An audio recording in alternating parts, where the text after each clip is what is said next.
자, 이어서 공과의 말씀을 살펴보겠습니다. 5예배 공과의 말씀은 로마서 9장 1절부터 18절까지 있는 말씀인데 좀 본문을 길게 잡았죠. 제가 전에 수요예배 할 때는 이 본문도 3번 나눠서 했던 것 같은데 좀 많이 잡았어요. 시간이 허락한 범위 내에서 하도록 하겠습니다. 본문의 말씀의 제목은 하나님의 선택 이렇게 잡았어요. 누구의 선택이라고요? 하나님의 선택. 장로 교리의 꽃이라고 하면 이 선택에 관한 교리입니다. 그러니까 하나님께서 창세전에 선택했다는 내용인데 그 얘기를 하기 전에 먼저 1절과 5절에서 보시면 이스라엘을 위한 애통, 사도 바울의 애통에 대해서 뭘 사도 바울이 애통해 하고 있을까? 그것이 이제 1절과 5절에 나와 있고 6절에서부터 13절까지는 택한 자가 참된 이스라엘 백성이다 하는 거예요. 하나님의 택함을 받은 자들이 하나님의 이스라엘, 참 이스라엘이 되는 거고 육신적인 게 중요한 게 아니라 혈통이 중요한 게 아니라 택하심을 받은 자들, 인간편에서 보면 믿는 자들이 이스라엘 백성이라는 거예요. 이러한 택하심에는 하나님의 주권적으로 선택하셨다. 그 말씀이 14절에서부터 18절까지 나와 있습니다. 첫 번째 1절과 5절이 참 중요한 것 같은데 이스라엘을 위한 애통, 사도 바울의 애통이 잘 드러났어요. 이 말씀 속에는 사도 바울의 진심이 묻어나와 있고 이스라엘 백성들을 얼마나 사랑하는가 사도 바울의 중심을 우리가 이해할 수 있어요. 1절 2절 보시면 내가 그리스도 안에서 참말을 하고 거짓말을 아니하노라. 내게 큰 근심이 있는 것과 마음에 그치지 않는 고통이 있는 것을 내 양심이 성령 안에서 나로 더불어 증거하노니. 예, 내가 그리스도 안에서 참말을 하고 거짓말을 아니하노라. 이 말을 하면서 사도 바울이 갑자기 이제 8장에서 9장으로 넘어오면서 이 말을 하는 거예요. 그러니까 예수 그리스도를 믿어서 하나님의 백성이 된 것이 얼마나 큰 은혜인지를 깨닫고 난 다음에 요 말을 하는 거예요. 그런데 그 사도 바울에게 마음 한구석에 큰 근심이 있었어요. 무슨 근심인가? 뒤에 가서도 나오는데 큰 근심이 있어요. 그것이 얼마나 고통스럽게 하고 또 자기 양심이 성령으로 더불어서 증거한다라고 되어 있어요. 왜? 유대인들은 사도 바울을 사도로 인정을 했을까요? 안 했을까요?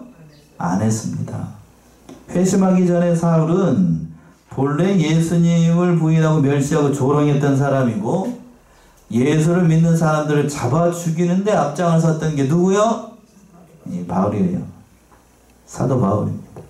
그래서 예수를 핍박하기를 결심하고 예수 믿는 사람들을 잡아서 감옥에다 녹이고 또 심지어는 죽이기도 하고 또 거기에 이제 다메섹으로 가면서 그 부활하신 주님을 믿는 사람들, 예수를 믿는 사람들을 다 잡아 죽이는데 앞장을 섰어요. 그리고 세심하기 전에 스데반을 앞장서서 죽인 게 바로 이 사도 바울입니다. 자, 사도행전 7장을 한번 가보세요. 사도행전 7장 58절 맨 하반절이죠. 사도행전 7장 58절.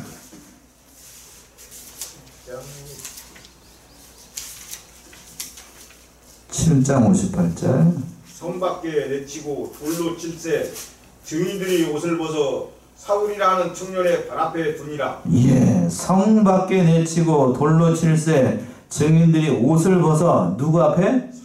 사울이라는 청년의 발 앞에 두니라. 그러니까 이게 바로 앞에가 그 다음 절 한번 59절 보시면 저희가 돌로 스데반을 치니 스데반이 부르짖어 가로되 주 예수여 내 영혼을 받으시옵소서 하고 무릎을 꿇고 크게 불러 가로되 주여 이 죄를 저들에게 돌리지 마옵소서 이 말을 하고 자니라. 예, 자니라 라고 되어 있는데 잤다는 얘기는 뭐였다는 얘기예요? 죽었다는 얘기죠. 사도 바울 앞에 사울 그 당시에 청년이었어요. 그 청년 앞에 스데반을 세우자 무리들이 다 돌로 던져서 스데반을 돌로 때려 죽였습니다. 그게 앞장섰던 게 누구요? 그러니까 스데반의 순교의 열매가 누구냐면 사도 바울이에요. 순교의 열매가. 그러니까 회심하기 전에 이 강팍했던 이 사울의 모습, 바울의 모습 우리가 살펴볼 수 있는데 그리고 난 다음에 다메섹으로 이렇게 가다가 누구를 만나게 되면 정오에 태양빛보다도 더 밝은 부활하신 주님을 만나서 뭐가 멀어버립니까? 눈이 멀어버려요. 그리고 난 다음 회심을 해가지고 사도로 부르심을 받아서 그 일을 감당을 하게 되는데, 그러나 유대인들은 이 바울이 그리스도의 제자가 되어서 사도가 됐다는 것을 인정하지 않았습니다. 그래서 그 유대교 입장에서 봤을 때, 유대인들 입장에서 봤을 때는 이 사도 바울이 변절자예요. 배신자고. 그러니까 가는 곳마다, 바울이 가는 곳마다, 다른 성경에 보게 되면 특공대를 조직을 해가지고, 결사대를 조직을 해가지고 사도 바울을 죽이지 않으면 음식을 먹지 않겠다라고 할 정도로 바울을 죽이는 데 앞장을 섰어요.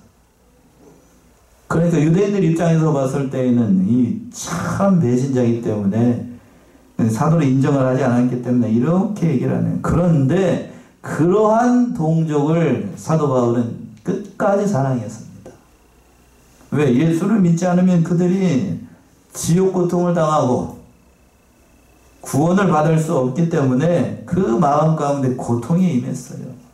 참 귀한 것이 이런, 자기를 죽이려고 하는 사람들을 그들은 구원받기를 원했다라고 하는 거예요. 그 말씀이 3절에 잘 나와 있죠. 3절 보시면, 나의 형제 곧 권륙의 친척을 위하여 내 자신이 저주를 받아 그리스도에게서 끊어질지라도 원하는 바로라. 예, 이 말씀이 참 귀한 것 같아. 나의 형제 곧 고륙의 친척을 위하여 내 자신이 뭐를 받아서, 저주를 받아서 어디에서 끊어져요? 그리스도에게서 끊어질지라도 원하는 바다. 자기가 저주를 받아서 그리스도에게서 끊어지면 어떻게 되는 거예요? 어디 간다는 얘기예요? 내가 지옥에 갈 수 있다라고 하면, 내가 지옥에 가서 내 형제, 내 종족, 내 민족이 누구를 믿는다라고 하면, 예수를 믿는다라고 하면 자기는 그러한 고통을 당하게 된다는 거예요. 이것이 자기는 거짓말을 하는 것이 아니고 성령 안에서 성령이 보증이 된다는 거예요. 그러니까 사도 바울의 간절한 고백은 자기가 비록 저주를 받고 고통을 당해도 그 백성들이 다 구원의 반에 참여하는 것을 원하는 거예요. 얼마나 귀한 거예요. 그렇다고 하면 여러분들은 내 사랑하는 나의 가족, 내 민족, 내 고륙의 친척이 내가 비록 지옥에 간다 할지라도 그 사람들이 구원을 받는다라고 하면 나는 마땅히 지옥에 가겠습니다. 이런 정신이 있나요? 네. 전도사님 그런 정신이 있습니다. 사도 바울이 그렇다고요. 차마 볼 수가 없으니까 이렇게 표현을 한 거지요.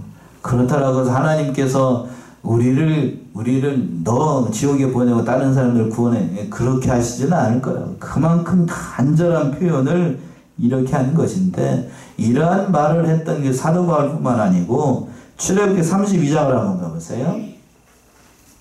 출애굽기 32장 32절.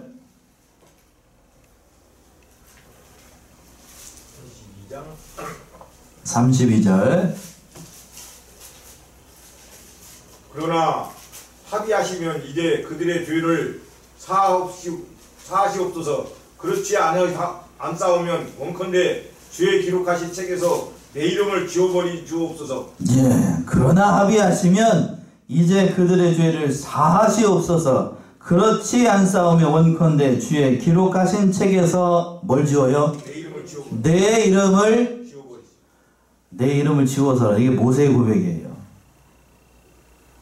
그 금송아지 우상을 만들어 놓고 하나님 앞에서 그 말할 수 없는 죄악을 저지르는 그 이스라엘 백성들을 뒤에다 놓고 모세가 하나님 앞에서 납작 엎드려 가지고 그들을 위해서 중보기도하는 겁니다.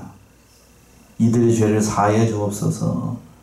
원하지 않다는 그렇지 안 싸우면 하나님의 기록하신 그 생명책에서 자기 이름을 지워 주소서. 야, 이게 대단한 고백 아니에요? 예, 대단한 고백이라고. 대단한. 그래서 이스라엘 백성들이 그들은 사도 바울이나 예수 그리스도를 인정하지 않아요. 예? 그러니까 구약 성경에서 최고로 존경하는 사람이 누구냐면 누굴 것 같아요? 모세입니다. 모세. 그들도 구약성경 말라기까지 있는 구약성경을 그대로 믿어요. 그러니까 출애굽기와 가지고 모세의 이 기도를 그들도 알까요 모를까요? 알아요. 그러니까 당연히 우리 모세 이렇게 얘기하는 거예요. 이스라엘 백성들, 범죄한 이스라엘 백성들 자기 뒤로 다 숨게 하고 하나님 앞에서 단독으로 딱 서가지고 합의하시면 그들의 죄를 사하옵소서. 그렇지 아니하거든 그 생명책에 누구 이름? 내 이름을 지워달라고요. 사람이 이쯤 돼야 됩니다. 그죠? 사람이 이쯤 돼야 돼요. 멋있다, 멋지다 라는 표현을 이럴 때 쓰는 거예요. 이럴 때. 진짜로 멋있습니다. 그런데 현대의 그 우리나라의 그 뭐 정치인들이나 뭐 사람들이나 이걸 보게 되면 이런 사람들은 제가 눈 씻고 봐도 없어. 그런가요? 뭐 하나 걸려가지고 딱 하게 되면 저는 그런 적이 없습니다. 기억이 나지 않습니다. 그런 사람들, 근데 본문을 보게 되면 사도 바울이나 또 누구요? 이 모세나 그런 거예요, 그런 거. 그리스도에게서 끊어질지라도 원하는 바라. 사도 바울의 고백이고. 또 그 생명책에, 그 주에 기록하신 책에서 이름이 지워질지라도 원하는 바라. 이 모세의 고백입니까? 그러니까 사람이 이쯤 돼야 됩니다. 사람이 이쯤 돼야 돼. 진실한 고백이에요, 진실한 고백. 그러니까 제가 오늘 9장에서 가장 중요한 대목을 들러나가면 저는 이 대목인 것 같아요. 한 사람의 영혼을 구원하기 위해서 우리는 이런 간절한 그런 마음과 그런 소원으로 기도하고 있는가. 참 귀해요, 참 귀해. 다 그럴 줄로 알아요. 다 그럴 줄로 알고 한 사람의 영혼의 가치, 그 영혼의 가치가 참으로 중요하다는 거예요. 그러니까 우리에게 맡겨진 그 한 사람의 영혼을 귀하게 여겨야 됩니다. 나에게 맡겨진 한 사람의 영혼의 가치. 남편, 믿음이 없는 남편을 나에게 맡겨줬어요. 그러면 그 남편을 어떻게 해서든지 누구를 믿게 해야 되죠? 예수 믿게 해야 됩니다. 믿지 않는 부모님 나에게 맡겨줬다라고 하면 어떻게 해야 돼요? 어떻게 해서든지 오늘 본문의 말씀에 있는 것처럼 구원해내야 됩니다. 그리고 연약한 자녀들, 정신적으로나 육체적으로나 어려운 자녀들 맡겼다라고 하면 어떻게 해서든지 그 사람 어떻게 해야 되죠? 구원해내야 됩니다. 구원해내야 돼요. 물론 그 과정은 지난한 과정입니다. 쉽지 않아요. 쉬운가요? 쉽지 않아요. 저도 겪어봐서 압니다. 저는 제가 먼저 예수님을 믿었어요. 우리 집에서. 제가 먼저 믿고, 그리고 부모님, 이제 어머님 믿으시고, 이제 아버지도 속으로는 믿는 것 같아요. 자녀들, 동생들 다 믿고 그랬는데, 처음에 예수 믿었을 때에는 대단했습니다. 대단하다는 얘기는, 이거 부정적인 의미에서 대단하다는 얘기예요. 죽이느니 살리느니. 죽이느니 살리느니. 그리고 그 예수 믿고 난 다음에 뭐 한다고? 목사한다고 그랬을 때에는 얼마나 저기 했겠냐고. 여러분들 상상하기 맡길게. 상상이 맡길게. 그러나 지금은 누구보다도 어머니가 좋아하시고 은근히 자랑하시는 것 같으셔.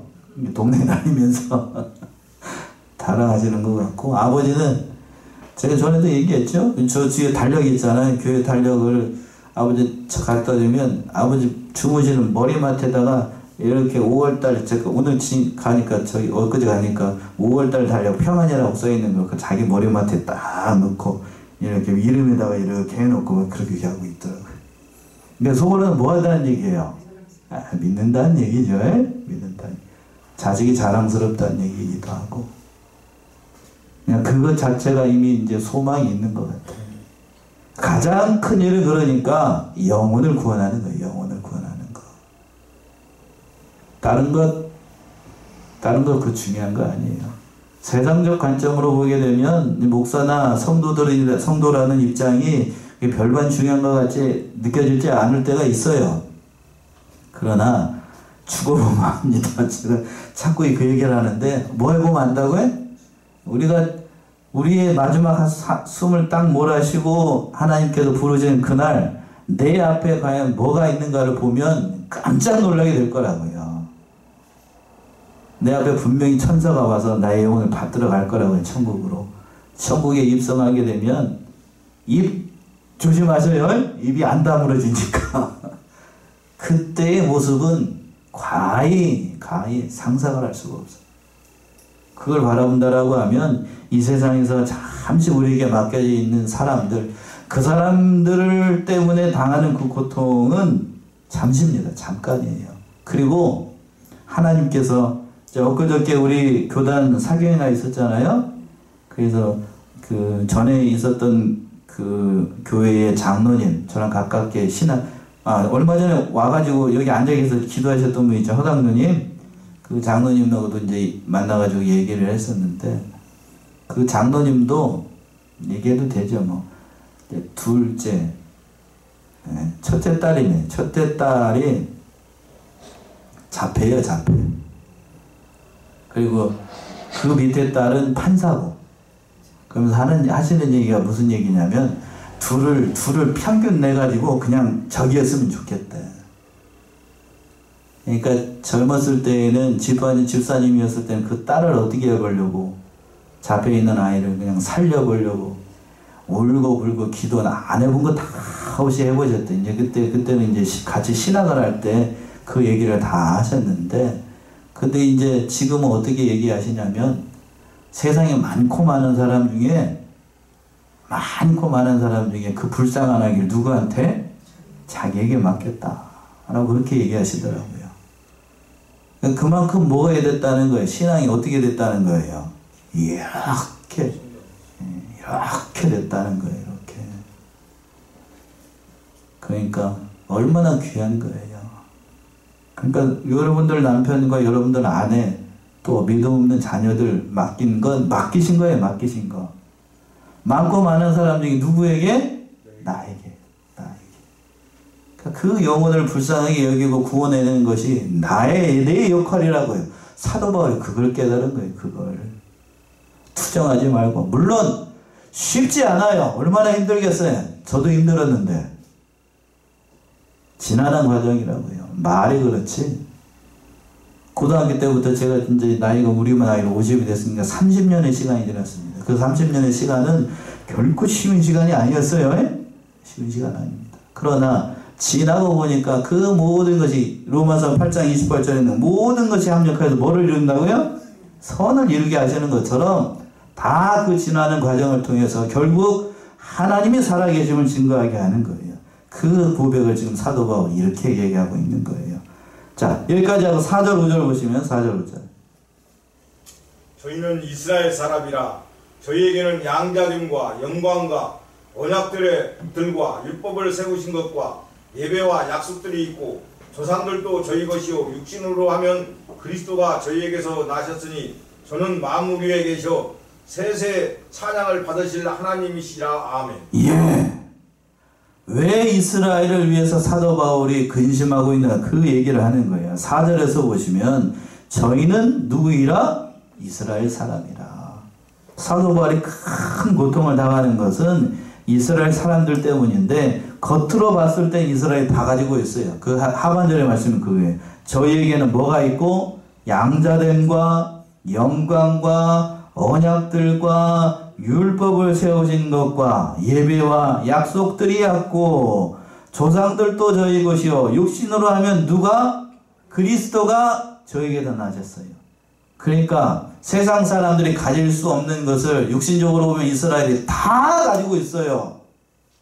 부럽죠? 우리는 이런 게 없었잖아요. 율법도 없었고 뭐 그리스도가 우리에게서 나신 것도 아니고 뭐 언약이 있었던 것도 아니고 약속이 있었던 게 아니에요. 그런데 다 있었는데 이스라엘 백성들은 다 있었는데 5절 하반절에 있는 말씀은 그들은 믿지 않아요. 5절 하반절의 말씀이 뭔데요? 저는 만물 위에 계셔 세세 찬양을 받으실 누구? 하나님이시라. 누가 하나님이라는 거예요? 예수님이 하나님이라는 사실을 믿었다고 안 믿었다고요? 안 믿어요. 안 믿어. 이게 가장 중요한데 이걸 믿지 않아. 이걸 믿지 않아. 그러니까 늘 사도 바울이 그 마음 가운데 고통이 임했던 거예요. 그들이 예수를 영접해야 될 것인데 다 있는데 누구를 예수를 영접하지 않아. 그냥 불쌍한 거예요. 불쌍한 거. 그러니까 그걸 위해서 사도 바울이 이렇게 얘기를 했던 거예요. 이걸 위해서. 그러니까 우리도 우리에게 맡겨진 사람들 다 구원해고 사도 바울 같은 심정으로 사실은 저와 여러분들이 다 되시기 바랍니다. 예. 그래서 이제 6절 이하에서 보게 되면 시간이 허락하는 대로 좀 빨리 가볼게요. 자, 6절부터 보게 되면 택하신 자가 참 이스라엘이라고 하는 거예요.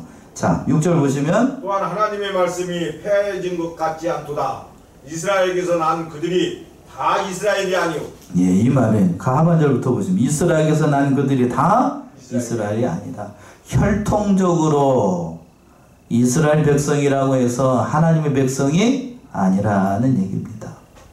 뭐를 믿어야 돼? 누구를 믿어야? 한마디로 쉽게 얘기해서 어렵게 얘기하지 말고 누구를 믿어야? 예수를 믿어야 되는데 예수를 믿지 않으니까 그들이 하나님의 백성이 될 수 없다는 얘기예요. 또 7절 보시면 7절 또한 아브라함의 씨가 다 그 자녀가 아니라 오직 이삭으로부터 난 자라야 내 씨라 칭하리라 하셨으니. 예, 이건 이제 창세기 21장 12절의 말씀을 인용을 하는 것인데 하나님께서 여기서부터 보시게 되면 택함의 원리에 대해서 얘기를 하는 거예요. 택함. 하나님께서 택하셨어요. 택하셨는데 또한 아브라함의 씨가 다 그 자녀가 아니라 오직 이삭으로부터 난 자라야 내 씨라 칭하리라 하셨으니. 그러니까 아브라함에게 이제 보통 독자 이삭이라고 얘기하는데 엄밀하게 얘기하면 아브라함에게 아들이 이삭만 있었던 게 아니죠. 다른 아들도 있었나요? 없었나요? 있었어요. 사라에게서 난 아들이 누구밖에 없었죠? 이삭밖에 없었던 거지. 다른 배다른 어머니로부터 난 아들들이 이스마엘도 있었고 다른 뒤에 가서 보게 되면 사라가 죽고 난 다음에 첩을 얻어가지고 다른 아들들도 있었나요? 없었나요? 노인네가 힘도 좋아가지고 좀 그렇습니다만 다른 아들들도 있었어요. 다른 아들들. 근데 본문의 말씀에서 보게 되면 그러나 오직 누구를 통하여서만 이삭으로부터 난 자로만 하나님 백성이 되도록 하나님께서 택해 주셨다는 얘기입니다. 또 8절 보시면 8절 곧 육신의 자녀가 하나님의 자녀가 아니라 오직 약속의 자녀가 씨로 여기심을 받느니라. 예, 육신의 자녀 아브라함의 육신을 따라서 난 그 아들들 이스마엘이나 다른 아들들은 참 이스라엘 백성이 아니라고 하는 얘기입니다. 약속의 자녀 즉 이삭을 얘기를 하는 거예요. 이삭으로 난 그 혈통만 하나님께서 아브라함의 자손으로 인정을 하시고 오늘날도 역시 마찬가지입니다. 오늘날에도 예수를 믿는 자들이 참 하나님 백성이 되는 거예요. 그런 건 아닙니다. 다른 건 아니에요. 9절 보시면 약속의 말씀은 이것이라. 분명 이때에 내가 이르르니 사라에게 아들이 있으리라 하시니라. 이 말씀도 창세기 18장에 있는 말씀을 인용을 하는 것인데 약속의 말씀은 이것이라. 명년 이때에 내가 이르니 사라에게 무엇이 있으리라? 아들이 있으리라. 이때에 사라의 나이가 몇 살이었다고요? 89. 예. 90살이라고도 얘기해도 되고. 아무튼 그때의 경수가 인간적으로 사라의 경수가 끊어져 가지고 생산할 능력이 되지 않을 때예요. 우리 앞에 권사님 계신데 권사님보다도 나이가 많은 때예요. 그때 아이를 가진다라고 천사가 얘기를 해줬으니 그 믿어지겠어요? 안 믿어지겠어요? 우리 집사람도 저기 있는데 아무튼 90이 다 된 노인네한테 내년 이맘때에 아들이 있을 거다 얘기하면 그걸 믿으라. 놀리는 것도 아니고 지금 그죠? 놀리는 거 비슷하잖아. 그 얘기를 하고 있으니 그게 믿어지겠냐고. 고목나무에 꼽히는 것도 아니고. 예. 그 얘기를 하니까 사라가 거기서 창세기 17장에서 보시게 되면 웃었죠? 웃었습니다. 이삭의 이름의 뜻이 웃음이에요. 웃음. 그러니까 이삭이 벼이삭이라는 얘기가 아니고 웃음이라는 얘기인데 말 그대로 웃게 만들었죠. 웃게 만들었어. 그러니까 이름도 잘 지었어요. 웃음. 그 불가능이 없다는 얘기를 하신 겁니다. 자, 10절 보시면 돌아와서 10절. 이뿐 아니라 또한 리브가가 우리 조상 이삭 한 사람으로 말미암아 잉태하였는데 계속 그 택함에 대해서 얘기를 하는 거예요. 택함에 대해서. 이뿐 아니라 리브가가 우리 조상 이삭 한 사람으로 말미암아 잉태하였는데 11절 12절 보시면 그 자식들이 아직 나지도 아니하고 무슨 선이나 악을 행하지 아니할 때에 택하심을 따라 되는 하나님의 뜻이 행위로 완미하지 않고 오직 부르시는 이에게로 말미암아 서게 하려 하사 리브가에게 이르시되 큰 자가 어린 자를 섬기라 하셨나니. 예, 택함의 원리에 대해서 계속 얘기를 하는 거예요. 그들이 그 자식들이 아직 나지도 아니하고 무슨 선이나 악을 행하지 아니할 때에 어떻게 됐다고요? 택하심을 입었습니다. 리브가가 그 안에 배 안에다가 쌍둥이를 넣게 됐죠. 누구죠? 에서와 야곱입니다. 에서와 야곱. 먼저 나온 게 누구였어요? 에서였고, 그리고 나중에 나온 게 야곱이 나왔습니다. 근데 야곱이 먼저 나오려고 형이 먼저 나가니까 성경에 보기에는 뭘 잡았다고 그래요? 형이 어디를 잡았어요? 발뒤꿈치를 잡고 나왔다라고 얘기를 하는데 믿어지십니까? 아무튼 믿어야지 어떻게 하겠어. 아무튼 발뒤꿈치를 잡고 나왔어요. 야곱이. 그만큼 나오면서부터 뭐가 많았다는 거예요? 질투가 많았어요. 이미 거기서부터 야곱의 그 심보가 나와요. 거기서부터. 깐난쟁이였을 때부터 야곱은 그 질투가 많았습니다. 본성적으로 그러니까 인간적인 관점으로 보인다라고 하면 둘을 놓고 따져보면 에서와 야곱을 따져보게 되면 인간적인 관점으로 보게 되면 야곱보다는 에서가 훨씬 낫습니다.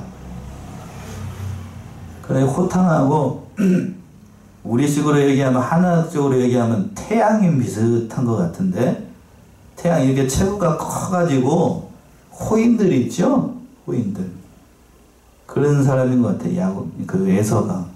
그래서 그 배보도 크고 조그만한 일에는 그 뭐 그렇게 생각하지 않는 천성 그러니까 남자인 스타일이었습니다. 그런데 야곱은 그렇지 않아요. 야곱은 그렇지 않습니다. 그 성질머리가 그냥 이렇게 저기 좁쌀대기만 비슷해가지고 그냥 그런 게 성경에 보게 되면 그런 게 나와요. 제가 뒤에 가서 본다 뒤에 있으면 한 대가 도통솔 한 대 땅 때리고 싶은 게 누구? 야곱이에요. 야곱. 아주 꽤만 많고 잔꾀만 많고 하나님하고도 하나님 앞에서도 기도할 때에도 그냥 지 얘기 안 들어주면 사생결단하는 거 야복강에서 그렇잖아요. 거기서도 참 인간의 본성이 다 나오게 되는데 아무튼 그랬습니다. 근데 야곱 이 예서를 보게 되면 부모를 섬길 줄도 알고 또 뒤에 가서 보게 되면 그 야곱이 돌아오면서 자기를 용서해달라고 하니까 원수 같은 이 동생을 어떻게 할 줄도 알아요? 용서할 줄도 알아요. 용서할 줄도 안다. 끝까지 또 늙으신 부모님을 끝까지 보필했던 것도 이 에서였어요. 에서. 인간적으로 보면 참 에서가 나은데 근데 하나님의 택하심은 에서를 택한 게 아니고 누구? 야곱을 택했어요. 이것도 은혜예요. 은혜. 제가 성경을 연구해보면서 느낀 건 그거예요. 하나님이 인간적으로는 판단을 한다라고 하면 당연히 야곱을 선택하는 게 아니고 에서를 선택해야 맞습니다. 그러나 하나님은 관점은 그게 아니에요. 하나님의 인간의 그 외모나 뭐 이걸 보는 게 아니고 하나님 어디를 보신다고요? 중심을 보세요. 중심. 야곱이 다 인간적으로 실수가 많은데 딱 한 가지 좋은 게 있다라고 하면 그거는 누구를 붙잡았어요? 하나님 붙잡았어. 물론 하나님을 붙잡은 것이 잘못된 믿음 때문에 하나님 붙잡았어요. 근데 하나님께서 잘못된 믿음으로 붙잡았는데 그 잘못된 걸 그 인생 가운데 어떻게 합니까? 다 뽑아내버려요. 다 뽑아내버려요. 그래서 하나님이 거룩한 사람으로 만들어 나가죠.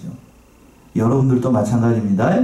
여러분들이 손으로 예수를 붙잡았다라고 하면 잘 잡았으면 하나님께서 견고하게 하실 거고 잘못된 믿음으로 잡았으면 그 잘못된 거 하나님께서 어떻게 하신다고요? 뽑아냅니다. 뽑아낼 때 많이 아파요. 많이 아프다고.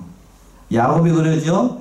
그 창세기에서 보시게 되면 바로 앞에서 그렇게 얘기를 하죠. 나이가 몇 살이 되셨습니까? 그랬더니 뭐라고 그럽니까? 무슨 인생을 살았다고 고백해요, 야곱이. 험악한 인생을 살았다. 무슨 인생? 험악한 인생. 그렇게 고백하게끔 만들어요, 하나님께서. 그래서 하나님께서 택하심의 원리에 대해서 야곱을 통해서 보여주는 거예요, 보여주는 거. 하나님은 그러니까 하나님께서 한번 택한 백성은 절대로 실패하지 않아요. 야곱을 실패하지 않게 했던 것처럼 하나님께서 여러분 각자 한 사람 한 사람을 선택했다라고 하면 하나님께서 그 모든 인생 가운데 누구의 이름을 걸고 하나님의 이름을 걸고 책임을 지시는 거예요. 다 뽑아내버립니다. 잘못된 거 다 뽑아내고 하나님의 백성답게 만들어요. 그 말씀이 13절에서 이렇게 표현되어 있죠. 13절 보시면 기록된 바 내가 야곱은 사랑하고 에서는 미워하였다 하심과 같으니라. 기록된 바 내가 야곱은 어떻게 하고? 사랑하고 에서는 미워하였다. 여기서 보게 되면 하나님은 그러면 뭐 누구를 편애하는가 그런 게 아니고 그렇다는 게 아니고 여기서 미워했다는 것은 택하지 않으셨다는 거예요. 하나님의 절대적인 주권을 통해서 야곱은 어떻게 하고? 택하시고 에서는 어떻게 하시고? 택하지 않았다. 신학적으로 이걸 뭐라고 얘기를 하냐면 로마서에서 앞에서 얘기했어요. 유기라고 얘기합니다. 유기라고. 뒤에 가서도 유기에 대해서 좀 나오는데 그러니까 이걸 잘못 이해하게 되면 하나님이 옹졸하다고 얘기하는데 그렇지 않아요. 택하지 않은 사람 입장에서 보는 게 아니고 택한 사람 입장에서 하나님의 입장을 봐야 이해가 돼요. 무슨 얘기인지 이해가 되시겠어요? 내가 야곱이라고 생각하고 하나님의 택하심을 보면 이해가 됩니다.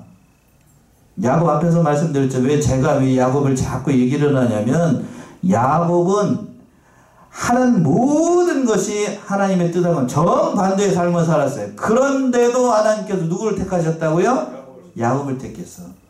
그럼 야곱 입장에서 봤을 때에 하나님이 그 인생을 택하지 않았으면 야곱은 가만 놔두면 어떻게 돼요? 지궤에 죄가 넘어가서 제풀에 죽을 사람이에요. 그런데 하나님께서 그 감권적인 은혜로 누구를 택해서 야곱을 택하신 그게 은혜라고요. 그게 은혜. 이해되십니까? 그렇게 판단을 해야 돼요. 그 은혜가 느는 거예요. 그래서 14절을 보시면 그 말씀이 14절에 있죠. 그런즉 우리가 무슨 말 하리요? 하나님께 불의가 있느뇨? 그럴 수 없느니라. 14절로 합독합시다. 이 말씀 잘 이해해야 돼요. 14절 시작. 그런즉 우리가 무슨 말 하리요? 하나님께 불의가 있느뇨? 그럴 수 없느니라. 누구를 택하고 누구를 택하지 않았다라고 해서 하나님이 불의하다고 얘기할 수 없다는 얘기입니다. 다음 주에는 토기장의 예를 들어서 설명을 해요. 또 15절 보시면 15절. 모세에게 이르시되 내가 긍휼히 여길 자를 긍휼히 여기고 불쌍히 여길 자를 불쌍히 여기리라 하셨으니. 예, 그렇죠. 하나님의 선택에 대해서 얘기를 합니다. 긍휼히 여길 자를 긍휼히 여기고 불쌍히 여길 자를 불쌍히 여기리니. 16절. 그런즉 원하는 자로 말미암음도 아니요 다른 박질하는 자로 말미암음도 아니요 오직 긍휼히 여기시는 하나님으로 말미암음이라. 긍휼히 여기시는 누구로? 하나님으로 말미암아 됐다. 이거 하나님의 주권적인 선택에 대해서 얘기를 하는 거예요. 주권을 얘기를 하는 겁니다. 칼빈주의 꽃 두 가지를 들으라고 얘기하는 그 얘기를 하는 거예요. 하나님의 전적인 주권 그리고 하나님의 택하심 이 두 가지예요. 하나님의 택하심. 주권에 의해서 택했다는 것이에요. 그 칼빈주의 꽃입니다. 또 그 선한 사람만 하나님께서 택하시는 게 아니고 악한 사람도 하나님께서 악하게 택하시는 거예요. 자, 그 말씀이 17절, 18절에 나옵니다. 17절 보시면 성경이 바로에게 이르시되 내가 이 일을 위하여 너를 세웠으니 곧 너로 말미암아 내 능력을 보이고 내 이름이 온 땅에 전파되게 하려 함이로라 하셨으니. 성경에 바로에게 이르시되 내가 이 일을 위하여 너를 어떻게 했다고요? 세웠습니다. 바로가 누구예요? 이집트 왕 아닙니까? 그렇죠? 그 바로 왕을 세운 것도 누가 세우셨다고요? 하나님이 세우셨어요. 하나님이. 이걸 보게 되면 세상의 모든 왕들도 누가 세운다? 하나님이 세운다. 우리나라의 대통령 누가 세운다? 하나님이 세운다. 마음에 안 든다고 자꾸 내려오라고 그러진 얘기 하지 말고 잘 섬겨야 돼. 잘 섬겨야 돼. 그러니까 하나님 그 못나고 못나서도 누가 세웠다? 누가 세웠다고요? 하나님이 세운 줄로 알고 있는 동안에 잘 충성해야 됩니다. 전 정치적인 색깔 얘기하는 게 아니에요. 김정은도 누가 세웠다고요? 믿으십니까? 마음에 안 들잖아. 빨리 죽었으면 좋겠고. 근데 누가 세웠다고요? 하나님이 세웠으니 하나님의 때에 어떻게 하실 거라고. 그런데 뭐 일부 극우 세력들은 뭐라고 얘기하냐면 특수대를 보내가지고 김정은 제거해야 되는 거 아니냐. 그렇게 하지 말라. 누가 하신다고? 하나님이 하신다고요. 이렇게 얘기를 하니까 얼른 이해가 되죠? 그러니까 우리들도 하나님께서 세웠다는 사실을 알아야 돼요. 오늘 본문의 말씀에서 바로왕도 누가 세웠다고요? 누구의 일을 위해서? 하나님의 영광을 나타내기 위해서 바로왕을 세웠어요. 이건 부정적인 의미입니다. 바로왕 강팍해져 가지고 하나님의 영광을 드러냅니다. 그런가요? 하나님의 일을 자꾸 막아서 하나님의 영광을 드러내. 반대편에서 악역을 했다고요. 그런 악역도 악역을 하게끔 누가 세우셨어? 하나님이 세우셨다고요. 잠언 16장 4절 한번 보세요. 잠언 16장 4절. 여호와께서 온갖 것을 그 시움에 적당하게 지으셨나니 악인도 악한 날에 적당하게 하셨느니라. 자, 귀한 말씀이에요. 이 말씀이 하나님께서 이 세상에 악인을 낸 이유를 얘기를 하는 겁니다. 여호와께서 온갖 것을 그 쓰임에 적당하게 지으셨나니 악인도 무슨 날에? 악한 날에 어떻게 하려고? 적당하게 하시려고 악인도 세우는 거예요. 믿으십니까? 김동원도 어떤 날을 위해서? 악한 날에 악하게 쓰시려고 하나님께서 악하게 세우신 거예요. 이걸 믿는다라고 투영할 이유가 없어요. 바로를 그렇게 세웠던 것처럼. 그러니까 우리는 기도할 뿐이에요. 이 대한민국을 지키는 것도 물론 인간편에서 노력해야 됩니다. 그러나 궁극적으로 누가 지키시는가 하면 하나님이 지키셔요. 우리가 믿는 일을 잘해야 됩니다. 그래서 마지막 18절 보시면 18절. 그런즉 하나님께서 하고자 하시는 자를 긍휼히 여기시고 하고자 하시는 자를 강팍해 하시느니라. 예, 그런즉 하나님께서 하고자 하시는 자를 어떻게 하고? 긍휼히 여기고 또 하고자 하시는 자를 어떻게 하시고? 강팍해 하셔요. 그러니까 긍정적인 의미에서 긍휼히 여길 자, 야곱과 같은 자는 어떻게 여기시고? 긍휼히 여기시고 바로와 같은 사람들, 저 북쪽에 누구 같은 사람, 김정은이 같은 사람들은 계속해서 어떻게 하게끔 하셔요? 강팍하게 하는 거예요. 왜? 누구의 일을 영광을 드러내기 위해서? 하나님의 영광을 드러내기 위해서. 이걸 믿는다라고 하면 우리가 이 세상 돌아가는 이치를 다 깨닫게 되는 겁니다. 그 사실을 깨달아서 그 모든 일들을 잘 이루어나가는 저와 여러분들이 다 되시기 바랍니다. 기도하겠습니다.